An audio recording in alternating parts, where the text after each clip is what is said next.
Welcome back to Chatter on the Streets. Today's episode, tweaking your skin. There's so many opinions about your skincare. What works, what doesn't work. Lots of influencers, doctors, everybody's talking about it. It is the largest organ. Do we think about our skin as the organ?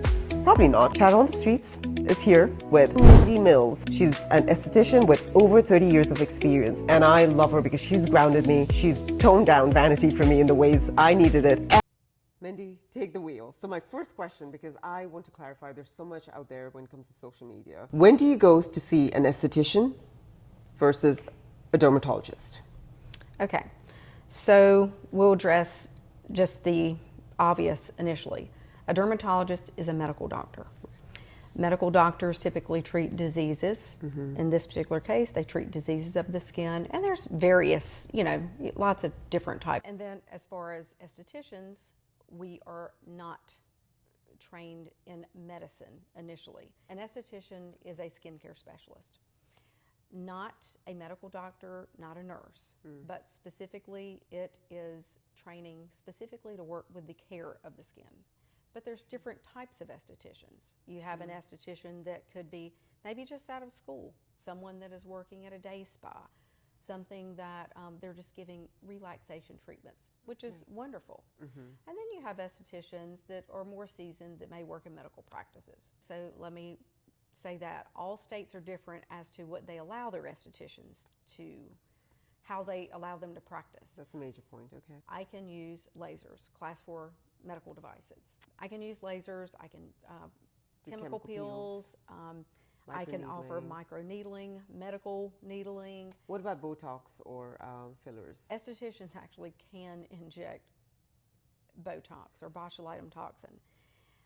I would never recommend, this is my personal opinion, I'm still not going to inject any type of botulinum toxin, Botox, Dysport, Xeomin, any of those. I think I leave that to the medical providers. If there is one to speak, if there is one, and you've done the training and you get the license to inject Botox or fillers, does that exist? Or would I feel confident if someone showed me that license or certification? And are you speaking of a physician or PA, NP? Esthetician, since you said that. I just think that needs to be left to nurses, nurse practitioners, PAs, and medical doctors. Okay. That's my opinion. How do you recognize someone who's credible, who is an expert in their field when it comes to being an esthetician? So one question would be, it's a red flag when an esthetician says? Or when an esthetician is very pushy with products, when they literally bring in 5+ items and tell you that you have to use this entire line of products to get this particular result. That's a red flag, just because that tells me that that person, they may not be really educated in ingredient decks and know that you can actually mix and match product lines. But it also depends on the age bracket of person that we're speaking with. It depends on what the end goal of the person that is coming in to receive the service. If someone's extremely pushy with products. Okay, so it's kind of like in my world as medicine, like the pill pushers, when you go to a doctor and you've got 5 different medications all at once. But if someone is new to this, I like to have people just kind of dip their toe in the water. Nice. Because someone can come in that has very reactive skin. Yeah, and as a provider, if you do not know that, right, and you are laying out, 5 to 10 products for an individual, and it's overwhelming too. It's overwhelming, and lots of times they're going to have a reaction. And if they have a reaction, you're not going to know what they're reacting to because you have them on so many different products. And that's a big difference in being seasoned, and that's kind of when you know. Yeah, in the person. But if it is someone that is coming in that has never used products with active ingredients, and I like to use that particular term, active, because that typically is referring to acids. Okay. If it is adjusting the pH of your skin, it typically has active ingredients. That's why you need an esthetician like Mindi. Well, and because if you think about it, if someone, it's like you're creating science experiments, that's what lots of people do too. I've noticed there are people that are actually compounding, 2 and 3 products on their own, putting it on their face when they have multiple products that people have sold them. Yeah. They will start compounding products, putting it on to, quote, save a step. Okay, so would it be along the lines of 3-in-1, right? You get like products that are sold 3-in-1. Well, I don't want to say I'm not a fan across the board. It depends on the company.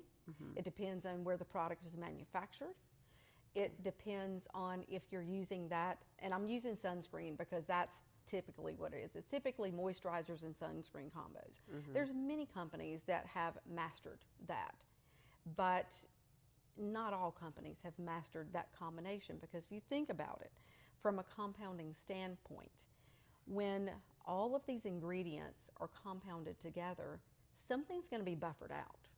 Right. So the sunscreen may not be, or the sunscreen, the activeness from the sunscreen may not be quite as active when you're compounding all of these ingredients together. It just depends on the company. You just don't see it because it's advertised and everything just looks so good and it's simple, right? A lot of us want simplicity with our day-to-day routine. 3-in-1, like just put in my purse and I'm like ready to go, or just whatever. Just in general, how long does the training last for an esthetician, regardless of your, meaning before, like when you actually go to? When you actually go to school, it varies on the state. Okay. And I was trained in South Carolina. They have a higher, and I really can't remember, but South Carolina is higher than North Carolina is. And California is higher than even South Carolina. So each state is very, very different. Over 30 years, what's something that you change about the program? What would you introduce, or? I feel that the vetting process should be different in really every state. I feel that there should be at least an associate's degree before entering a program like this, something, because people can literally leave high school and just get into this, right? And get into this. Right. And like you've taught me over and over again, to think of your skin as an organ, right? And it's like, as your skin is an organ, it's the largest organ. It's the largest, exactly. Yes.